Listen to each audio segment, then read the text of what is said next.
الحمدللہ رب العالمین والصلاة والسلام علی اشرف الانبیاء والمرسلین اما بعد اعوذ باللہ من الشیطان الرجیم بسم اللہ الرحمن الرحیم 16واں سپارہ ہے تے سورت کاف ہی چل رہی کل دی۔ تو کل ہم بات کر رہے تھے کہ جناب موسیٰ کی ملاقات ہوئی جناب خضر سے، تو دو باتیں ہم نے کر لی تھیں کہ انہوں نے کشتی میں سوراخ کر دیا۔ کیوں جی تھوڑا نام ہی نہیں بھول جاتا افضل بھائی۔ دوجا کام انہوں نے کہڑا کیتا سی؟ ایک کشتی سوراخ کیتا، دوجا کام کہڑا کیتا؟ ہاں بچے نو قتل کرتا۔ کل اسی ایتھے بس کیتی سی کہ بچے نو قتل کرتا انہوں نے۔ ہاں اچھا بچے نو قتل کیتا تے اگلی بستی میں پہنچ گئے۔ وہ بستی میں جب پہنچے تو وہ بستی کے لوگ نا بڑے بے رخے سے تھے، کنجوس، کئی بستیاں کے لوگ کنجوس ہوتے۔ انہوں نے روٹی منگی۔ وہ مسافر بندے جب گئے تو پوچھنا چاہیے، جو باعث سے بندہ ہے نا اس کی تواضع کرنی چاہیے۔ انہوں نے نا جناب موسیٰ کو پوچھا، انہوں نے روٹی مانگی بھی، لیکن وہ گاؤں والوں نے، وہ علاقے کے بستی والوں نے ان کی تواضع نہ کی۔ تو جناب خضر کی نظر پڑی ایک دیوار پر، وہ ایسے نہ گر رہی تھی، دیوار گر رہی تھی۔ انہوں نے اس کی مرمت شروع کر دی، بھوک بھی لگی تھی، مرمت شروع کر دی۔ مرمت کر کے فارغ ہوئے تو چل پڑے۔ حضرت موسیٰ کہنے لگے کہ بھوک لگی ہے، آپ نے دیوار کی مرمت کیا تو آپ اس کی مزدوری لے لیتے، چلو ہم کھانا کھا لیتے۔ آپ نے مزدوری بھی نہیں لی، تو یہ دیوار کی آپ نے مرمت کیوں کی؟ اچھا کتنے سوال ہو گئے؟ 3 سوال۔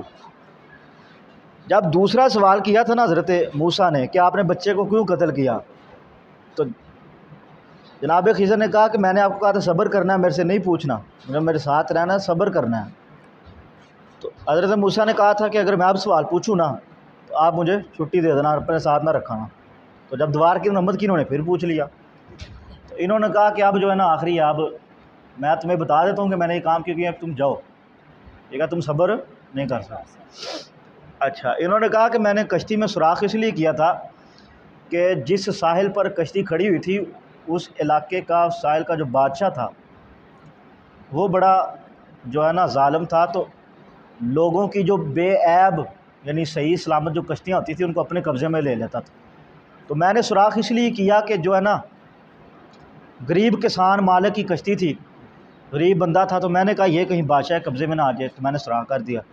فرماتا ہے بچے کو قتل اس لیے کیا کہ وہ بچہ خود بھی بڑا بگڑا ہوا تھا، نافرمان تھا، اور اس نے بڑے ہو کے اپنے والدین کے ایمان کو بھی برباد کر دینا تھا، ٹھیک ہے جی، ان کو بھی نقصان پہنچانا تھا۔ میں نے اس کو قتل کیا، اللہ تعالیٰ اس کے بدلے ان کو نیک صالح بیٹا عطا کرے گا۔ پھر انہوں نے کہا کہ دیوار کی مرمت میں نے اس لیے کی کہ وہ جو دیوار تھی نا، وہ 2 یتیم بچے تھے، ان کے والد صاحب نے اس دیوار کے نیچے خزانہ رکھا ہوا تھا، تو اگر وہ دیوار گر جاتی، بستی والوں کو خزانہ نظر آنا تھا، یتیموں کا مال تھا، بستی والوں نے لوٹ کے کھا جانا تھی، ان کو تو کچھ ملنا نہیں تھا۔ میں نے دیوار اس لیے کی جب یہ جوان ہوں گے، بڑے ہوں گے، اپنا خزانہ نکال لیں گے۔ تو یہ انہوں نے تعبیریں بتائیں اور پھر جدا۔ اس سے ہمیں پتہ چلتا ہے کہ علم سارا کس کے، انہوں نے کہا کہ یہ جو باتیں میں نے تمہیں بتائی ہیں کس کے ذریعے سے بتائی ہیں؟ یہ اللہ تعالیٰ نے مجھے علم دیا ہے۔ تو سارا حقیقی اور آل ٹو آل علم کس کے پاس ہے؟ اللہ کے پاس ہے۔ اللہ جس کو چاہتا ہے علم عطا کرتا ہے۔ تو جناب موسیٰ نے جب کہا کہ میں بڑا علم والا ہوں، بلکہ دنیا میں سب سے زیادہ علم میرے پاس ہے، تو اللہ نے پھر بتایا کہ فخر نہیں کرنا، تکبر یہ نہیں کہنا کہ میرے پاس بڑا علم، عاجزی اختیار کرنی ہے۔ تو یہ اس سے ہمیں پتہ چلتا ہے کہ علم اللہ تعالیٰ کے پاس ہے۔ اس کے ساتھ جناب ذوالقرنین کا واقعہ ہے کہ انہوں نے یاجوج ماجوج سے بچنے کے لیے نا تانبے کو پگھلا کر ایک دیوار کر دی۔ یہ مختصر سا واقعہ، انہوں نے دیوار کر دی، ان سے محفوظ ہو گئے۔ اس کے ساتھ پھر جو ہے نا اللہ تعالیٰ نے ان لوگوں کا ذکر کیا ہے جو اپنی ساری زندگی کی جو طاقت ہے نا، توانائی، اس کو دنیا کے کاموں کے لیے صرف کر دیتے ہیں۔ دنیا کے کاموں کے لیے اپنی جوانی کر دی، یعنی ان کو کوئی فکر نہیں کہ ہم دنیا میں کیا لینے آئے ہیں، انہوں نے سمجھا بس جو ہے نا ایک ہی مشن ہے، وہ کیا ہے کہ بینک اکاؤنٹ سارے فل ہو جائیں، کروڑوں اربوں روپیہ آ جائے۔ انہوں نے نہ اللہ کی عبادت کی، نہ رسول اللہ کی اطاعت کی، نہ اسلام کے مقاصد کو سمجھا، نہ زندگی کے مقصد کو سمجھا، بلکہ انہوں نے اپنی ساری کی ساری توانائی کہاں خرچ کر دی؟ دنیا کے اوپر۔ اللہ تعالیٰ فرماتے ہیں ان کے اعمال جو ہے نا، اعمال تو انہوں نے کیا نہیں، فرمایا ان کی زندگی ساری برباد ہوگی، ضائع ہوگی، آخرت میں ان کے لیے کچھ بھی نہیں ہے۔ تو اپنی زندگی کی ساری توانائی دنیا کے لیے خرچ نہیں کرنی، اپنی زندگی کا مقصد سمجھو کہ اللہ تعالیٰ نے ہمیں اس دنیا میں بھیجا کیوں ہے۔ ٹھیک ہے جی، اللہ تعالیٰ نے ہمیں اس دنیا میں بھیجا کیوں ہے، اپنا مقصد انسان کو سمجھ کے زندگی جینی چاہیے۔ سورۃ کاف کے بعد سورہ مریم ہے۔ سورہ مریم کے یعنی اس کے اندر اللہ تعالیٰ نے عیسیٰ علیہ السلام کی پیدائش کا ذکر کیا، پچھلے سپاروں میں بھی ہوا ہے، اس میں پھر اللہ تعالیٰ نے ایک مرتبہ کیا ہے۔ جناب زکریا علیہ السلام کا ذکر ہے۔ سب سے پہلے وہ حضرت مریم کے خالو بھی تھے، نبی بھی تھے، تو دیکھا کہ بے موسم پھال حضرت مریم کے حجرے میں، تو کہا یہ کہاں سے آئے؟ کہا اللہ نے بھیجے۔ اللہ سے دعا کی، بے اولاد تھے، کہا اللہ ہمیں بھی اولاد نرینہ عطا فرما۔ اللہ تعالیٰ نے پھر فرشتوں کے ذریعے ان کو بیٹے کی خوشخبری دی جس کا نام یحییٰ تھا۔ تو جبریل آئے حضرت مریم کی بیوی کے پاس علیہ السلام، حضرت مریم کو آ کر کہنے لگے کہ آپ کے بطن سے بیٹا پیدا ہوگا۔ کیا پیدا ہوگا؟ حضرت مریم پریشان ہو گئی، جبریل سے کہا کہ میں نے تو کسی مرد کے ساتھ علیحدہ خلوت اختیار کی نہیں، خلوت اختیار کی نہیں، بیٹا پیدا ہوگا، مجھے تو یہ لوگ چھوڑیں گے نہیں۔ تو جبریل علیہ السلام نے کہا کہ اللہ جس کام کا ارادہ کر لے وہ پھر کن فیکون کے طور پر اللہ تعالیٰ نے پورا کرنا ہے، اللہ تعالیٰ نے اپنی قدرت کاملہ کا اظہار کرنا ہے، آپ نے پریشان نہیں ہونا۔ اللہ تعالیٰ نے پھر پیدا کیا حضرت عیسیٰ کو۔ تو جب بی بی مریم نکلی باہر قوم کے پاس، تو قوم نے بڑے تانے مینے مارے، کہنے لگے ہارون کی بہن بی بی مریم اور عمران کی بیٹی، تم نے کیا چاند چڑھا دیا ہے؟ تمہارا باپ برا آدمی نہیں تھا، تمہاری ماں نیک خاتون تھی، تم نے یہ کیا کر دیا ہے؟ اللہ اکبر۔ تو اللہ تعالیٰ نے قرآن مجید میں یہ آیات نازل کی، فرمایا کہ حضرت مریم کو اللہ تعالیٰ نے کہا کہ جو لوگ آپ کو تانے مینے مارے ہیں تو آپ ان کو کیا کہنا ہے کہ میں نے روزہ رکھا ہوا ہے، چپ کا، میں نہیں بولوں گی۔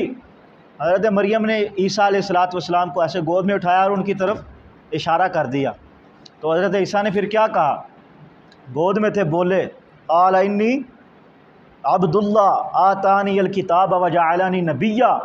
اللہ اکبر، کہا میں اللہ کا بندہ ہوں، مجھے اللہ تعالیٰ نے کتاب دینی ہے، میں نبی ہوں، نبی بن کر اس دنیا میں آیا ہوں۔ تو عیسیٰ علیہ السلام جب گود میں بولے، انہوں نے حضرت اپنی ماں کی پاک دامنی کا اظہار کیا۔ تو یہ واقعہ سورہ مریم میں موجود ہے۔ اس کے بعد سورہ طٰہٰ ہے۔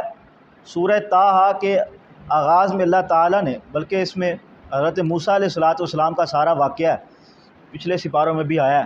حضرت موسیٰ کو اللہ تعالیٰ نے کوہ طور پر بلایا اور پھر وہ جو ہے موجے دیے، عصا دیا، کہا اس کو زمین پر مارو، وہ اژدہا بن گیا، کہا اس کو اٹھاؤ، وہ پھر اپنی اصلی شکل میں آ گیا۔ پھر اللہ تعالیٰ نے حضرت موسیٰ کو کہا فرعون کے دربار میں جاؤ، اسے میری توحید کا پیغام دو۔ حضرت موسیٰ علیہ السلام فرعون کے دربار میں جانے سے پہلے اللہ سے دعا کی، یا اللہ میرا دماغ کھول دے، میری زبان کی گرہ کھول دے، میرا معاملہ آسان فرما دے، ہارون کو میرا مددگار وزیر بنا دے۔ اللہ تعالیٰ نے موسیٰ کی دعائیں قبول فرمائیں اور یہ چلے گئے فرعون کے دربار میں پہنچے، انہیں توحید کی دعوت دی۔ فرعون کہنے لگا کہ میرے ایک سوال کا جواب دو، یہ جو میری قوم کے لوگ مر چکے ہیں ان کا کیا بنے گا؟ جو میری قوم کے لوگ مر چکے ہیں ان کا کیا بنے گا؟ حضرت موسیٰ نے کہا کہ یہ جو لوگ مر چکے ہیں ان کا معاملہ اللہ کے پاس ہے، اس کا معاملہ میرے پروردگار کے پاس ہے، ٹھیک ہے جی، اس کا علم اس کے پاس ہے، وہ ان کے ساتھ کیا کرتا ہے جو مر چکے ہیں۔ پھر حضرت موسیٰ علیہ السلام کوہ طور پر آئے، اللہ تعالیٰ نے کتاب دی، تو جب یہ واپس پلٹے تو وہی بات پہلے میں نے بھی سنائی، اس بارے میں پھر ہے، جب واپس پلٹے تو دیکھا ساری قوم شرک کی دلدل میں پھنسی ہوئی ہے، بچھڑے کی پوجا کر رہی ہے، اپنے بھائی کو ڈانٹا پکڑ کے، کہا کہ میں تمہیں نگران بنا کے گیا تھا، ساری قوم شرک پہ لگ گئی، بچھڑے کی عبادت، وہ سامری نے ایک بچھڑا بنایا تھا نا جادوگر نے، تو اس کی عبادت کر رہی تھی۔ حضرت موسیٰ نے بڑا ڈانٹا تو حضرت ہارون کہنے لگے کہ میں نے قوم کو اس لیے اتنا ان کے ساتھ اصرار نہیں کیا کہیں یہ انتشار نہ پھیل جائے قوم کے اندر۔ حضرت موسیٰ نے بالآخر اس کو پکڑا بچھڑے کو اور اس کو آگ لگا دی، اس کو پگھلا کے نا، جب پگھل گیا تو اس کو پھر سمندر میں پھینک دیا، اس کی راکھ بنا اس کو سمندر میں پھینک دیا اس بچھڑے کو۔ تو یہ چند واقعات ہیں اس بارے میں۔ اللہ تعالیٰ قرآن سمجھنے عمل کرنے کی توفیق عطا فرمائے۔ آخر دعوانا